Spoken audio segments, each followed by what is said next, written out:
যাচ্ছে, একটু বসে নিচ্ছে। আর যেহেতু দুপুর হয়ে গেছে, অনেক রোদ, রোদ একেবারে সহ্য হয় না, কিন্তু তারপরেও চেষ্টা করছি যাবো। এই যে দেখুন কিভাবে পাহাড়। হর হর মহাদেব। আজকে আমি চন্দ্রনাথ ধামে যাচ্ছি, বা চন্দ্রনাথ মন্দির নামেও পরিচিত।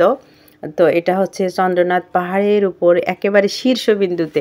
তো 1200 ফুট উপরে উঁচুতে উঠতে হবে। তো সেই উদ্দেশ্যে রওনা দিয়ে দিয়েছি। এখানে লাঠি পাওয়া যায়, তো লাঠি একটা কিনে নিয়েছি। তো আমরা যাচ্ছি সপরিবারে সবাই মিলে আজকে চন্দ্রনাথ ধাম। ওই যে দেখুন অনেক দূরে দেখা যাচ্ছে।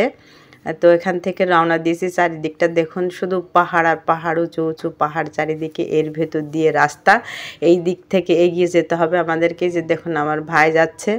তো এখানে সামনে যেতে আপনাদের প্রথমে বাঁধবে হচ্ছে মৃত্যুঞ্জয়ী মিত্র, মানে স্বাধীনতার সাথে যুক্ত আর কি। উনি অনেক অবদান রয়েছে, সেজন্য ওনার ভাস্কর্য এখানে আছে। তো তারপরে এটা দেখতে দেখতে সামনের দিকে এগিয়ে যাবো। পাশে পাশে দোকান আছে, দোকানগুলোতে শুকনা খাবার পাওয়া যায়, লাঠি পাওয়া যায়, যেগুলো মানে পাহাড়ে উঠতে সহযোগিতা করবে আর কি, প্রয়োজনীয় জিনিসপত্র। এই যে দেখুন চন্দ্রনাথ ধাম সীতাকুণ্ড। এখানে নিচে হচ্ছে দেখুন যে সীতা মায়ের মন্দির, নিচে রামচন্দ্রের মন্দির, অনেকগুলো মন্দির আছে নিচে, অনেক পূজা হয় আর কি। তো অবশ্য আসার সময় নেমেছিলাম নিচে আর কি। আর যাওয়ার পথে এখন সবাই খুব ব্যস্ত। এই যে দেখুন সবাই রওনা দিচ্ছে। এই যে ছেলের বাবা এখানে দাঁড়িয়ে আছে। যেতে যেতে দেখুন এই যে এখানে একটা মন্দির। তো এরকম আশেপাশে অনেকগুলো মন্দির চোখে পড়বে। তো সব মন্দিরগুলো দর্শন করতে করতে চলে যাব। এই যে দেখুন আমরা এগিয়ে যাচ্ছি সবাই মিলে সামনের দিকে। এই যে দেখুন পাহাড়, পাহাড়ি গাছপালা, কত সুন্দর প্রাকৃতিক দৃশ্য। তো এগুলো দেখতে দেখতে সামনের দিকে এগিয়ে যাবে। এই যে দেখুন ছেলে, ছোট ছেলে আর ছেলের বাবাও এখানে দাঁড়িয়ে আছে। এই দেখুন কলির মহাতীর্থ চন্দ্রনাথ ধাম, এখানে গেটে লেখা আছে। তো এই গেট দিয়ে এবারে প্রবেশ করব ভিতরের দিকে। তো এই যে গেটের ভিতরে প্রবেশ করে দুইটা গেট, একটা হচ্ছে সিঁড়ির রাস্তা আর একটা হচ্ছে মানে খালি পায়ে হাঁটার রাস্তা আর কি, মানে প্লেন রাস্তা আর কি। এখানেও সিঁড়ি পড়বে, খুব কম পড়বে। আর ওই পাশে শুধু সিঁড়ি আর সিঁড়ি, সিঁড়ি ছাড়া ওই পাশ দিয়ে যাওয়া যাবে না। তো সিঁড়ি ভেঙে ভেঙে ওই 1400 ফুট উপরে ওঠা সম্ভব না। আর এইদিকে প্লেন রাস্তা, মাঝে মাঝে সিঁড়ি আসছে, এই দিক থেকে খুব ভালোভাবে যাওয়া যাবে। দেখুন দুই ছেলে, ছেলের বাবা, ভাই, ওরা সবাই সামনে সামনে হেঁটে হেঁটে যাচ্ছে। আর আমি একটু পিছনে পিছনে যাচ্ছি আপনাদেরকে একটু দেখানোর জন্য, যে মাঝে মাঝে আপনাদেরকে একটু দেখাই। এই দেখুন সবাই মানে অনেকে নেমে আসছে আর কি, যারা সকালে উঠেছে তারা নেমে আসছে। আমরা যেতে যেতে আমাদের 2টা বেজে গেছে, দুপুর 2টা আমরা রওনা দিয়েছি যে চন্দ্রনাথ ধামে উঠব। এই যে দেখুন দূরে পাহাড়, গাছপালা, খুব ভালো লাগছে চারদিকটা দেখতে দেখতে যাচ্ছি যেতে। এই দেখুন আরেকটা মন্দির বাঁধবে, এই যে সেই মন্দিরটা দেখুন। তো এই মন্দিরের ভিতরে গিয়েছিলাম। তো কিছু কিছু মন্দির তালা দেওয়া ছিল, বন্ধ ছিল আর কি। এই যে দেখতে পাচ্ছেন মন্দিরের নাম এখানে লেখা আছে।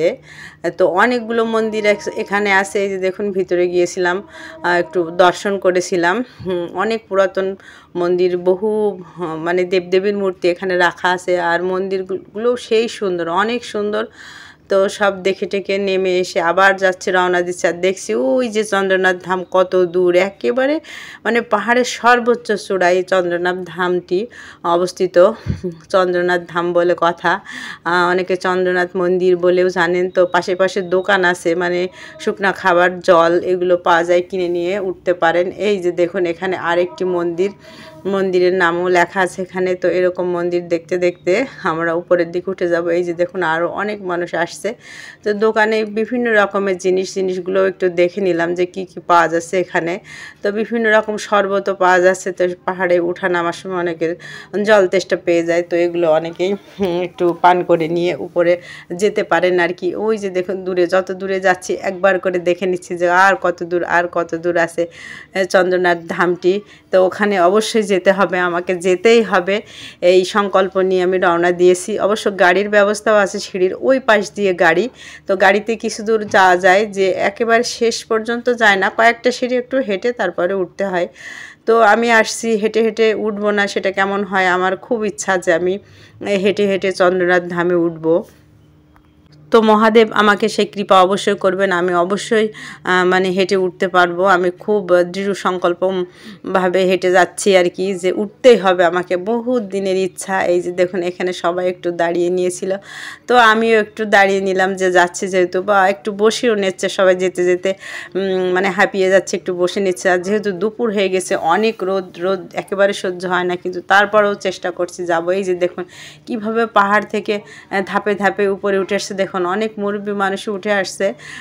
তো একটু দাঁড়িয়ে দেখছি যে সবাই কিভাবে উঠে আসছে, মানে ওঠার সময় খুব রিস্ক মনে হচ্ছে, একটু এদিক ওদিক হলে পড়ে গেলে অনেক সমস্যা, অনেক নিচে চলে যেতে হবে, ওই জন্য ওঠার সময় সেভাবে ভিডিও করতে পারিনি। তো একটু থেমে দাঁড়িয়ে আর কি দেখালাম যে কিভাবে সবাই উঠছে লাঠি বট দিয়ে দিয়ে। তো এই যে চারিদিকে প্রাকৃতিক দৃশ্য খুব ভালো লাগছে, মাঝে মাঝে আবার দোকানও আছে এখানে, জল পানিও পাওয়া যাচ্ছে। আর দূরে পাহাড় দেখুন, ওই যে দূরে সমুদ্র, একেবারে আকাশ যে মিশেছে, পাহাড় সীমানা করে দাঁড়িয়ে আছে, কত সুন্দর একটা প্রাকৃতিক দৃশ্য। এই যে দেখুন উপরের দিকে সিঁড়িগুলো ভেঙে গেছে, আবার সেগুলো মেরামত করা হচ্ছে, করতে করতে আমরা চলে আসছি পাহাড়ের প্রায় কাছাকাছি। তো এখানে আরেকটি মন্দির আছে, এর একটি মন্দির মানে দুইটা মন্দির পাশাপাশি। এই যে দেখতে পাচ্ছেন মন্দিরের নাম, মন্দিরের সামনে লেখা আছে বিরূপাক্ষ মন্দির, শ্রী শ্রী বিরূপাক্ষ মন্দির, অনেক পুরাতন। আর পরবর্তীতে আরেকটা হয়েছে, দুইটা মন্দিরই পাশাপাশি, এখানে দুই জায়গায় দর্শন করলাম। তো দর্শন করা শেষে আবার এগিয়ে যাচ্ছি। এই যে দেখুন দূরে এই রাস্তা ধরে এগিয়ে যেতে হবে, ওই পাহাড়ের সর্বোচ্চ চূড়ায় সেই চন্দ্রনাথ ধাম অবস্থিত, সেখানে আমাকে যেতেই হবে। তো সেখানে যাওয়ার জন্য আবারও হাঁটা শুরু করেছি। এই যে দেখুন এইভাবে আমি হেঁটে হেঁটে যাচ্ছি, প্রচুর রোদ, গরম রোদ আমার সহ্য হয় না, দেখতে পাচ্ছেন মুখটা লাল হয়ে যাচ্ছে, কিন্তু তারপরেও আমার ইচ্ছা, আমাকে যেতেই হবে, আমি যাবই। তো এই দেখুন ঠাকুরের কৃপা আমি চলে আসছি কলিযুগের মহাতীর্থ শ্রী শ্রী চন্দ্রনাথ মন্দির বা চন্দ্রনাথ ধাম, সেখানে চলে আসছি। এই যে মন্দিরের সামনে, প্রধান গেটের সামনে দাঁড়িয়ে আছি, দূর থেকে মন্দিরটা আপনাদেরকে একটু দেখাচ্ছি, চারিপাশটাও দেখাচ্ছে। এই যে দেখুন কত সুন্দর, আসলে এখানে আসলেই মনটা জুড়িয়ে যায়, মনে হয় না যে এত কষ্ট করেছি বা কষ্ট করে উপরে আসছে। এই দেখুন কত সুন্দর চারিদিকের প্রাকৃতিক পরিবেশ, সমুদ্র, তারপরে পাহাড়, আকাশ, তারপরে এই যে দেখুন দূরে মন্দির, এই যে দেখুন দূরে পাহাড়ি রাস্তায়, ওই দেখেন দূরে মন্দিরটা দেখা যাচ্ছে, আরেকটা মন্দির। তো খুবই ভালো লাগে এভাবে যদি ঠাকুরের কৃপা থাকে আর এরকম জায়গায় যাওয়া যায়, তাহলে তো মনটা ভরে যায়। এমনিতে খুব ভালো লাগছে, এত ভালো লাগছে সেটা মানে ভাষায় প্রকাশ করার মতো না। এই প্রথমবার আমি চন্দ্রনাথ ধামে উঠতে পেরেছি, অনেক আনন্দ, অনেক আনন্দ। আর এই যে সবাইকে একটু দেখাচ্ছে, দেখুন সবাই যারা যারা আসছে, অনেক মানুষ আসছে, আমরা একসাথে 2 বাস আসছি, তো মোটামুটি 90 জন হবে। তো সবাই উঠছে নামছে, এক এক করে যাচ্ছে সবাই। তো এই জন্য সবাই একসাথে দেখানো সম্ভব না, মানে কেউ যাচ্ছে কেউ আসছে, হাঁটতে মানে কারোর সমস্যা হচ্ছে, তাদের দেরি হচ্ছে, বা কেউ খুব তাড়াতাড়ি উঠতে পারছে। এই দেখুন মন্দিরটা চারিপাশটা দেখাচ্ছে, ঘুরিয়ে দেখুন এত সুন্দর।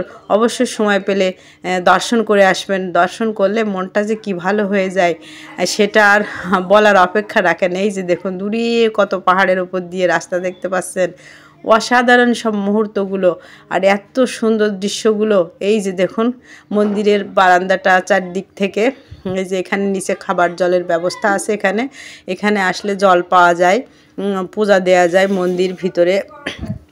বাবা ভোলানাথ রয়েছেন ভিতরে। এই যে দেখুন দূরের পাহাড়গুলো আর আকাশ, সমুদ্র সব একাকার হয়ে গেছে। এখানে একটা গাছে দেখুন বিভিন্ন রকম সুতা বাঁধে, সবার মনোবাসনা পূর্ণ হয়। আর এই মন্দিরের প্রধান গেট, এখানে দেখুন ভিতরে ঢুকে বাবার পূজা দেওয়া হয় আর কি, সবাই এখানে এসে বসে পূজা দেয়। তারপরে এই যে বাইরে আবার চলে আসলাম, বাইরে এসে একটু বাইরের দিকে সবাই একটু খাওয়া দাওয়া করে নিচ্ছে, হালকা খাবার, আবার নামতে হবে।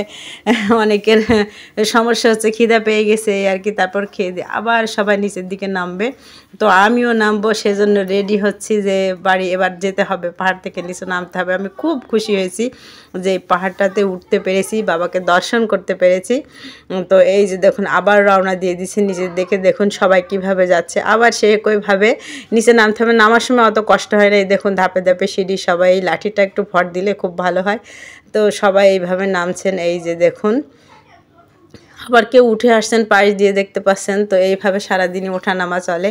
আর যখন দর্শনার্থী আসে তখন প্রচুর ভিড় হয় আর কি। তো এই পাহাড়ি রাস্তায় একা একা যাওয়াও ভয় মনে হয়, কিন্তু তারপর আমরা অনেক মানুষ গিয়েছিলাম, সে ভয়টা মনে হয়নি, খুব আনন্দের সহিত আমরা গিয়েছিলাম। হর হর মহাদেব, জয় শিব শম্ভু এরকম বলতে বলতে যাচ্ছিলাম, খুবই ভালো লাগছিল, এত সুন্দর লাগছিল। তো এভাবে নেমে চলে আসলাম চন্দ্রনাথ ধাম বিজয় করে। তো আপনাদের কেমন লাগলো অবশ্যই জানাবেন। আমার তো খুব ভালো লেগেছে, এমন একটা জায়গায় আমি আসতে পেরেছি। হর হর মহাদেব।